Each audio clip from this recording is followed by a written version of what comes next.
নমস্কার, আমি আজকে যে বানিয়েছিলাম দুপুরবেলা কাঁচকলার ধোকা, তারই ফুল রেসিপিটা তোমাদের সাথে শেয়ার করছি।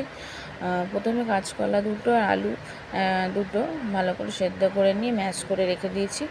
আর এদিকে ছোলার ডালটা সেদ্ধ আমি ভিজিয়ে রেখেছিলাম, তো সেটাকে একটা কাঁচা লঙ্কা আর একটু আদা দিয়ে মিহি করে পেস্ট করে নিয়েছি। তো দুটোকে একসাথে ভালো করে মিশিয়ে আমি কড়াইতে কিছুটা সরষের তেল গরম করে ওর মধ্যে কালো জিরে আর হিং ফোড়ন দিয়েছিলাম, দিয়ে তারপর ওই পেস্টগুলো একসঙ্গে ঢেলে দিয়েছি। ঢেলে ওর মধ্যে কিছুটা লবণ, হলুদ আর আমি দিয়েছি জিরে গুঁড়ো দিয়ে আর ভালো করে নাড়াচাড়া করে একটু সামান্য চিনি স্বাদ অনুযায়ী লবণ দিয়ে ভালো করে নাড়াচাড়া করে নিয়ে একদম টাইট মতন দিয়ে আমি থালাতে কিছুটা সর্ষের তেল একদম অল্প মাখিয়ে ওই পেস্ট যে ডোটা বানিয়েছি ওটা ভালো করে একদম ধোকা ডোটা থালাতে চেপে চেপে একদম সেট করে দিতে হবে কিছু।